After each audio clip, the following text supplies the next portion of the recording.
మనకి ఈ డాబర్ కంపెనీ నుంచి వచ్చేటువంటి మల్టీవిటమిన్స్ టాబ్లెట్స్ విషయం తెలిసిందండి.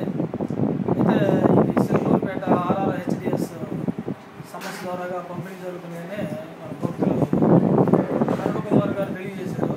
దాని ద్వారా తిరుపతిరావు కుమార్ గారు కెనడీ గారు ఈ ద్వారా లాస్ట్ 3 నెలల క్రితం గురు పౌర్ణమి రోజున 100 మందికి ఈ మందులు డబ్బాలు పంపిణీ చేయడం జరిగిందండి. డాబర్ కంపెనీ అయితే ఇవి వాడిన తర్వాత 15 రోజుల నుంచే అనేక మంది ఫోన్లు చేయడం, రెగ్యులర్గా వచ్చేటువంటి భక్తులు మరొకసారి ఆ ట్యాబ్లెట్లు వాడటం ద్వారా వాళ్ళకు ఉన్నటువంటి నీరసము, తర్వాత బాడీ పెయిన్స్ రిలీఫ్ వచ్చి వాళ్ళు తిరగలేనటువంటి పరిస్థితి నుంచి కూడా చక్కగా తిరుగుతూ వాళ్ళు ఫాలో చేసినటువంటి పరిస్థితి అనుకూలంగా ఈ డాబర్ కంపెనీ నుంచి ఇచ్చినటువంటి ట్యాబ్లెట్స్ బాగా పనిచేసే విధానంలో ఈ మందులు బాగా మరి వందల వేల మంది కూడా రెస్పాన్స్ మంచిగా రావడం, వారు అనేక మంది ఇంకా రోజుకి ఫోన్లు పెరగడం, వారి భక్తులు కూడా మళ్ళీ రావడం, ఈ దీంతో మరొకసారి మళ్ళీ తిరుపతిరావుకి అరుణ్ బాబుకి ఫోన్ చేస్తే వారు మన కెనడీ గారికి తర్వాత కుమార్ గారికి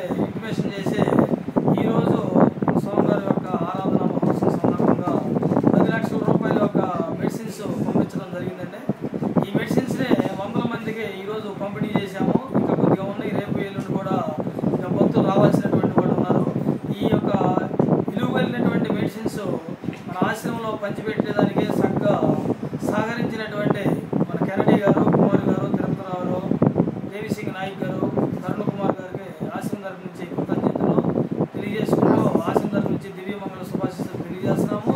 అట్లాగే డాబర్ కంపెనీ వారికి కూడా ఆశ్రమం తరఫు నుంచి ప్రత్యేకంగా శుభాశీస్సులు తెలియజేస్తున్నాము. తర్వాత ఈ మందుల కోసం ఇక్కడ వాడినటువంటి భక్తులు ఈ నందిగామ, జగ్గయ్యపేట, విజయవాడ ఈ పరిసర ప్రాంతాల్లో ఈ వాడినటువంటి ఖాళీ డబ్బాలు తీసుకొని తిరగడం జరిగిందండి.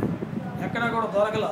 ఇది నార్త్ నుంచే రావాలి అని చెప్తే మళ్ళీ మనం 10 రోజుల క్రితం నుంచే కొద్దిగా ప్రయత్నం చేసి మరి కుమార్ గారు కెనడీ గారి ద్వారా ఈరోజు 10 లక్షల రూపాయల మెడిసిన్స్ వారు ఇక్కడ ఆశ్రమంలో పెట్టి పంచిపెట్టడం జరిగింది. మరి ఆశ్రమం తరఫు నుంచి మరీ మరొకసారి దివ్యమంగళ శుభాశీస్సులు తెలియజేస్తున్నాము. డాబర్ కంపెనీ వారికి RRHDS సంస్థ వారికి శుభాశీస్సులు తెలియజేస్తూ సెలవు తీసుకుంటున్నాం.